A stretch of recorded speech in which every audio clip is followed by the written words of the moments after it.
Edgar Allan Poe, El gato negro. No espero, no quiero que se dé crédito a la historia más extraordinaria y, sin embargo, más familiar que voy a referir. Tratándose de un caso en el que mis sentidos se niegan a aceptar su propio testimonio, yo habría de estar realmente loco si así lo creyera. No obstante, no estoy loco y con toda seguridad no sueño, pero mañana puedo morir y quiero aliviar hoy mi espíritu. Mi inmediato deseo es mostrar al mundo clara, sucintamente y sin comentarios una serie de simples acontecimientos domésticos que por sus consecuencias me han aterrorizado, torturado y anonadado. A pesar de todo, no trataré de esclarecerlos. A mí casi no me ha producido otro sentimiento que el del horror, pero a muchas personas le parecerán menos horribles que recargadas. Tal vez, más tarde, haya una inteligencia que reduzca mi fantasma al estado del lugar común, alguna inteligencia más lógica, más serena y mucho menos excitable que la mía, encontrará tan solo en las circunstancias que relato con terror una serie ordinaria de causas y efectos naturalísimos. En mi infancia me distinguí siempre por la docilidad y humanidad de mi carácter. Tan notable era la ternura de mi corazón que me convertí en objeto de burla de mis compañeros. En especial, sentía pasión por los animales y mis padres me permitían poseer toda clase de favoritos. Pasaba con ellos la mayor parte de mi tiempo y nunca me sentía tan feliz como cuando les daba de comer o los colmaba de caricias. Esta particularidad de mi carácter aumentó con la edad y cuando me hice hombre constituyó una de mis principales fuentes de goce. Aquellos que han sentido un verdadero afecto por un perro fiel y sagaz no precisarán que les explique la naturaleza o la intensidad de la alegría que se puede obtener del trato con los animales. En el amor desinteresado de un ser irracional, en su sacrificio, existe algo que llega directamente al corazón de aquellos que han tenido frecuentemente la ocasión de poner a prueba la amistad mezquina y la frágil fidelidad de ese ser que se llama hombre. Me casé joven y tuve la fortuna de hallar en mi mujer una naturaleza muy afín a la mía. Así que notó mi predilección por estos favoritos domésticos, no perdió ocasión de proporcionármelos de la especie más agradable. Tuvimos pájaros, un pez rojo, un hermoso perro, conejos, un mono pequeño y un gato. Este último era un animal muy grande y hermoso, enteramente negro y de una sagacidad sorprendente. Refiriéndose a su inteligencia, mi mujer, que era algo supersticiosa, hacía frecuentes alusiones a la antigua creencia popular que considera a los gatos negros como brujas disimuladas. No quiere esto decir que tomara dicha afirmación en serio, pero si lo menciono es debido a que en este instante lo he recordado. Plutón, este era el nombre del gato, era mi preferido, mi camarada. Yo era quien le daba de comer y me seguía a todas las partes de la casa donde me dirigiera. Incluso me costaba trabajo impedirle que me siguiera a la calle. Nuestra amistad siguió de ese modo durante varios años, en el transcurso de los cuales mi carácter y mi temperamento, por obra del demonio de la intemperancia, sufrió en su totalidad, me sonrojo al confesarlo, una alteración radical y malsana. De día en día me hice más taciturno e irascible y más hostil a la opinión de los demás. Me permití emplear con mi mujer un lenguaje brutal y con el tiempo llegué a pegarle. Naturalmente mis favoritos debieron sufrir las consecuencias de mi cambio de temperamento. No solo no les hacía ningún caso, sino que incluso los maltrataba.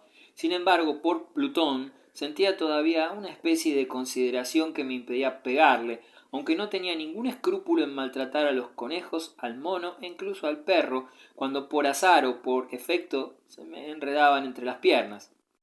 Pero mi mal empeoraba progresivamente porque ¿qué mal puede compararse al alcoholismo? Al fin, incluso Plutón, que envejecía y por lo tanto se hacía un poco huraño, empezó a conocer los efectos de mi talante perverso. Una noche, al regresar a casa completamente bebido, después de uno de mis recorridos habituales por el barrio, me pareció que el gato evitaba mi presencia. Lo cogí, pero él, espantado por mi presencia, me produjo en la mano, con los dientes, una ligera herida. Al instante se apoderó de mí un furor demoníaco. Perdí el control de mí mismo. Mi alma original pareció huir de mi cuerpo y una diabólica perversidad saturada de ginebra penetró en cada fibra de mi ser.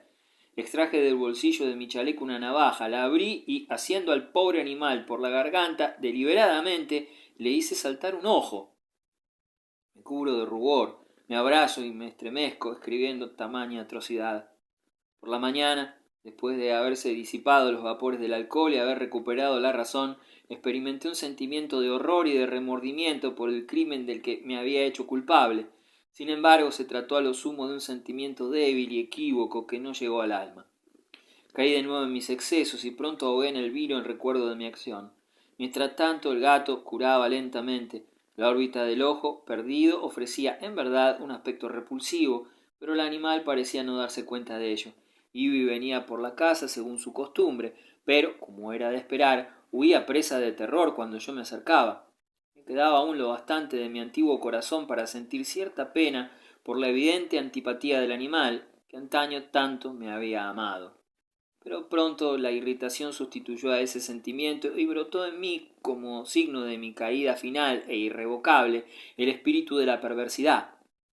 La filosofía apenas puede conceder importancia alguna a este sentimiento. Sin embargo, tan seguro como que existe mi alma, creo que la perversidad es uno de los primitivos impulsos del corazón humano, una de sus facultades primeras e indivisibles, uno de aquellos sentimientos que crean el carácter de un hombre. ¿Quién no se ha sorprendido a sí mismo 100 veces cometiendo una acción estúpida o vil por la única razón de que sabe que no debe cometerla? ¿Acaso no existe en nosotros una eterna inclinación al despecho de la excelencia de nuestro juicio, a violar la ley simplemente porque reconocemos que es la ley? Como digo, este espíritu de perversidad fue la causa de mi pérdida final. El vivo e insondable deseo del alma de torturarse a sí misma, de violentar su propia naturaleza, fue lo que me impulsó a continuar y finalmente a consumar el suplicio que había infligido el inofensivo animal. Una mañana, a sangre fría, ceñí un nudo corredizo alrededor de su cuello y lo ahorqué de la rama de un árbol. Lo hice con los ojos henchidos de lágrimas y con los remordimientos más amargos. Le ahorqué porque sabía que me había amado y porque reconocía que no me había dado motivo alguno de rencor. Obré de aquel modo porque sabía que cometía un pecado mortal que pondría a mi alma eterna en peligro, lejos incluso de la misericordia infinita del muy terrible y misericordioso Dios. La noche que siguió al día en que cometí aquella acción tan cruel, me despertó del sueño el grito de ¡fuego! Las cortinas de mi lecho ardían. Toda la casa estaba envuelta en llamas y mi mujer, una criada y yo pudimos escapar a duras penas del incendio. La destrucción fue completa. Perdí toda mi fortuna y desde entonces me abandoné en brazos de la desesperación. No intento establecer ninguna relación de causa y efecto entre este desastre y mi atrocidad. Me hallo muy por encima de una debilidad de espíritu semejante. Me limito a enumerar una serie de hechos que forman como una cadena de la que no quiero desdeñar ningún eslabón. Al día siguiente del incendio visité las ruinas. Todos los muros, a excepción de uno, se habían hundido. Esta sola excepción la constituía un delgado tabique interior, situado casi a la mitad de la casa, y contra el que se había apoyado la cabecera de mi cama. Allí la estructura había resistido en gran parte a la acción del fuego, hecho que atribuía a que había sido reparada recientemente. Alrededor de aquel muro había una gran multitud congregada, la cual, en medio de palabras tales como extraño y singular, lo examinaba atentamente. Esto excitó mi curiosidad y acercándome vi esculpido a modo de bajo relieve sobre la blanca superficie la figura de un gigantesco gato. La imagen estaba representada con una fidelidad verdaderamente extraordinaria. Alrededor del cuello del animal se veía una cuerda. Apenas hube vislumbrado esta aparición, de otro modo no podía considerarla. Mi asombro y mi terror fueron extraordinarios. Por fin acudió la reflexión en mi ayuda. Recordaba que había ahorcado al gato en un jardín vecino a la casa. A los gritos de alarma del fuego, el jardín debió resultar invadido por la muchedumbre y alguien lo habría descolgado y arrojado a mi habitación a través de la ventana abierta. Sin duda lo hicieron con la intención de despertarme. El derrumbamiento de las restantes paredes había comprimido a la víctima de mi crueldad contra el yeso fresco y la cal del muro, combinada con las llamas y el amoníaco del cadáver, habían colaborado en producir la imagen tal y como yo la veía. Aunque de este modo quedó satisfecha mi razón, pero no mi conciencia, el hecho sorprendente que acabo de relatar dejó, sin embargo, una huella profunda en mi imaginación. Durante muchos meses me persiguió el fantasma del gato y durante este periodo hizo aparición en mi alma una especie de sentimiento que se parecía, aunque no lo era, a los remordimientos. Llegué hasta el extremo de lamentar la pérdida del animal y a buscar en torno mío, en los miserables tugurios que a la sazón frecuentaba, otro favorito de la misma especie y de figura parecida, con el que poder reemplazar al ausente. Una noche, hallándome medio aturdido en un bodegón más que infame, repentinamente atrajo mi atención un objeto negro que yacía en lo alto de uno de los enormes barriles de ginebra o de ron que componían el principal mobiliario del lugar. Hacía ya algunos minutos que contemplaba fijamente la parte superior de aquel tonel y me sorprendió no haber advertido antes el objeto colocado encima. Me acerqué y lo toqué con la mano. Era un gato negro, muy grande, tan corpulento como Plutón, y parecidísimo a éste en todo, excepto en un detalle. Plutón no tenía en todo su cuerpo un solo pelo blanco, y aquel ostentaba una señal ancha y blanca, aunque de forma indefinida, que le cubría casi toda la región del pecho. Apenas hube posado la mano sobre él, cuando se levantó inmediatamente, ronroneó con fuerza y se restregó contra mi mano, al parecer encantado de mi atención. Era pues el animal que buscaba. Inmediatamente me dirigí al propietario y le ofrecí comprárselo, pero éste no demostró ningún interés por el animal, no lo conocía y jamás lo había visto con anterioridad. Continué acariciándolo y cuando me dispuse a volver a mi casa el animal se mostró dispuesto a seguirme. Se lo permití, deteniéndome de vez en cuando para acariciarle. Cuando llegó a mi casa se encontró en ella como si fuera la suya propia y pronto se convirtió en un gran amigo de mi mujer.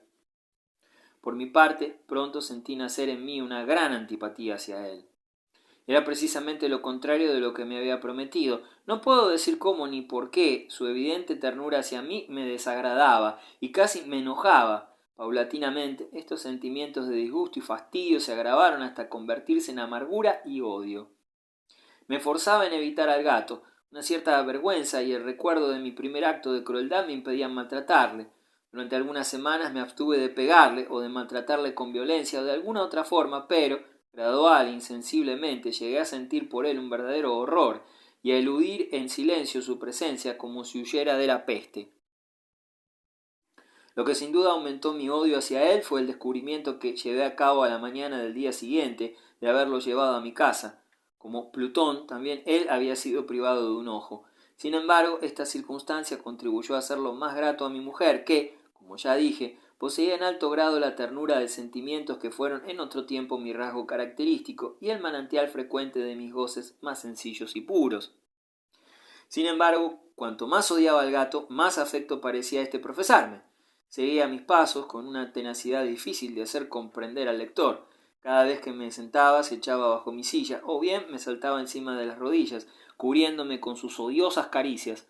Si me levantaba para andar, metíase entre mis piernas, hasta casi hacerme caer, o bien hundiendo sus largas uñas en mis ropas, trepaba por ellas hasta alcanzar mi pecho. En aquellos instantes, aunque sentía la tentación de matarlo de un golpe, me contenía, en parte por el recuerdo de mi primer crimen, pero especialmente porque me apresuro a confesarlo, me inspiraba un verdadero terror. Este terror no era precisamente el de un mal físico, y sin embargo sería muy difícil definirlo de otro modo. Casi me avergüenza confesar, incluso desde la celda de malhechor donde escribo estas páginas, que el terror y el horror que me inspiraba el animal habíase acrecentado a causa de una de las fantasías más perfectas que se puedan imaginar. Mi mujer había llamado mi atención más de una vez acerca de la mancha blanca que ya he mencionado y que constituía la única diferencia perceptible entre el extraño animal y el que yo había matado. El lector recordará que esta marca, aunque grande, tuvo en principio una forma indefinida, pero gradual y lentamente a través de fases imperceptibles que mi razón se negó a considerar durante mucho tiempo como reales, había concluido adquiriendo una forma determinada y precisa.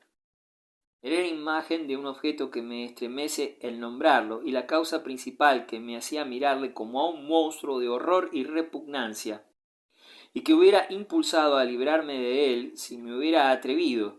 Era una imagen de una cosa abominable y siniestra, la imagen de la horca. ¡Ah! Máquina lúgubre y terrible, máquina de horror y de crimen, de agonía y de muerte. Pero entonces yo era un ser miserable, más allá de toda miseria humana, una bestia bruta, cuyo hermano fue aniquilado por mí con desprecio, una bestia bruta engendrada por mí, hombre creado a imagen y semejanza de Dios, tan grande e intolerable infortunio. Ay, mis días y mis noches transcurrían sin reposo alguno. De día el espantoso animal no me abandonaba un momento, y de noche a cada instante me despertaba sobresaltado, después de unos sueños de indecible angustia, para sentir el aliento tibio de la cosa sobre mi rostro, y su peso inmenso, encarnación de una pesadilla que no podía separar de mí, y que parecía eternamente posada sobre mi corazón. Bajo la presión de semejantes tormentos, lo poco de bueno que quedaba en mí sucumbió. No albergaba más que pensamientos malvados, los más sombríos y más culpables de todos. La tristeza de mi humor habitual se acrecentó hasta llegar a aborrecer todas las cosas y toda la humanidad, mientras que las repentinas, frecuentes e indomables explosiones de furor, en las que me sumía hasta la ceguera, convertían a mi pobre mujer, que no se quejaba jamás, en mi paño de lágrimas y en la más paciente de mis víctimas. Un día, debido a determinado quehacer doméstico, me acompañó al sótano del viejo edificio en que, a causa de nuestra pobreza, nos veíamos obligados a vivir. El gato que me siguió por los peldaños de la escalera me hizo tropezar de cabeza y, exasperado hasta la locura, me apoderé de un hacha y, olvidando, preso de rabia, el temor pueril que hasta entonces me había detenido, dirigí un golpe al animal, que hubiera resultado mortal si lo hubiera alcanzado, como era mi intención. Pero la madre de mi mujer detuvo el golpe. Ante esta intervención me sentí invadido por una furia demoníaca, y deshaciendo mi brazo de su presión le hundí el hacha en el cráneo. Cayó muerta sin exhalar un gemido. Realizado el horrible crimen, procuré inmediata y deliberadamente esconder el cadáver. Sabía que ni de día ni de noche podía arriesgarme a sacarlo de la casa sin que los vecinos se dieran cuenta. Multitud de proyectos pasaron por mi mente. Pensé por un instante cortar el cadáver en pedazos y hacerlos desaparecer por medio del fuego. Más tarde decidí cavar una fosa en el suelo del sótano. Luego pensé en arrojarlo al pozo del jardín. Cambié de idea y decidí embalarlo en un cajón y enviarlo como un paquete de mercancías, en la forma usual en estos casos, y encargar a un mandadero que lo sacara de la casa. Finalmente tomé la decisión que consideré más conveniente y preferible a todas las soluciones anteriores: emparedarlo en el sótano, como se dice que hacían en la Edad Media los monjes con sus víctimas. El sótano parecía estar construido a propósito para este objeto. Los muros eran de construcción poco sólida y hacía muy poco que habían sido cubiertos en toda su extensión por una capa de yeso que la humedad no había dejado endurecer. Por otra parte, en uno de los muros había un saliente producido por una falsa chimenea o especie de hogar que más tarde taparon para que armonizase con el resto de la bodega. No dudé que me resultaría fácil sacar los ladrillos de aquel lugar, introducir el cuerpo y tapiarlo de la misma forma, de modo que nadie pudiera sospechar nada. Mis cálculos resultaron exactos. Con la ayuda de una barra de hierro afilada en uno de los extremos, desmonté los ladrillos sin dificultad, y habiendo introducido el cuerpo en el hueco, lo sostuve con toda facilidad hasta que hube dado a la pared su aspecto primitivo. Con todas las precauciones imaginables, me procuré argamasa y arena, y extendí una capa cubriendo la nueva obra de modo que no se diferenciara en nada de la antigua. Terminada la obra, comprobé satisfecho que había quedado perfecta. La pared no presentaba la más leve señal de arreglo. Recogí con el mayor cuidado los escombros que habían quedado en el suelo y, mirando a mi alrededor con expresión triunfal, me dije: por lo menos mi trabajo aquí no ha sido infructuoso. A continuación emprendí la búsqueda del animal que había sido la causa de tanta desgracia, ya que había tomado la firme resolución de matarlo. Si en aquellos instantes hubiera podido hallarlo, su suerte hubiera sido inevitable, pero parecía que el astuto animal se había alarmado por mi reciente cólera y procuraba evitar mi mal humor. Me resulta imposible describir la profunda y apacible sensación que la ausencia de aquella detestable criatura hizo nacer en mi corazón. Toda la noche no se presentó y por primera vez desde que lo llevé a casa dormí profunda y tranquilamente. Sí, dormí, cualquiera que fuese el peso del crimen que llevaba en la conciencia. Transcurrió el segundo y tercer día sin que mi verdugo apareciera. Una vez más respiré como un hombre libre. El monstruo aterrorizado había abandonado mi casa para no volver jamás. No volvería a verla de nuevo. Me hallaba en el colmo de la felicidad. Mi acción criminal y tenebrosa apenas me inquietaba. Inicióse una especie de sumario que no profundizó demasiado en las averiguaciones, y también se dispuso un reconocimiento, pero naturalmente no se descubrió nada. di por asegurada mi felicidad futura. Al cuarto día después del asesinato, inopinadamente, unos agentes de policía entraron en mi casa y procedieron de nuevo a una minuciosa investigación del local. Sin embargo, confiando en la impenetrabilidad de mi escondite, no experimenté la más leve inquietud. Los representantes de la ley me rogaron que les acompañara en su búsqueda, y no dejaron ni un rincón por explorar. Al fin, por tercera o cuarta vez, descendieron de nuevo al sótano. Ni un músculo de mi rostro se alteró, y mi corazón latía con tanta calma como el de un hombre enteramente inocente. Recorrí el sótano de punta a punta, crucé los brazos sobre el pecho y empecé a pasearme por él con paso tranquilo. Plenamente satisfechos, los policías se dispusieron a abandonar la casa. El júbilo de mi corazón fue tan intenso que no pude reprimirlo. Sentía la necesidad de decir una palabra, solo una palabra a modo de triunfo, y crear de este modo la doble convicción de mi inocencia. Señores, dije cuando los agentes subían la escalera, es para mí una gran satisfacción que se hayan desvanecido sus sospechas. Les deseo a todos ustedes una buena salud y un poco más de cortesía. Dicho sea de paso, señores, tienen ante ustedes una casa muy bien construida. En mi furioso deseo por demostrar mi tranquilidad apenas sabía lo que decía. Puedo asegurar que se trata de una casa admirablemente construida. Estos muros... ¡Se van ya, señores! Estos muros están sólidamente edificados, añadí. Entonces, con frenética fanfarronada y con un bastón que llevaba en la mano, golpeé con fuerza sobre el tabique tras el cual yacía la esposa de mi corazón. ¡Oh! Que Dios me proteja y me libre de las garras del archidemonio.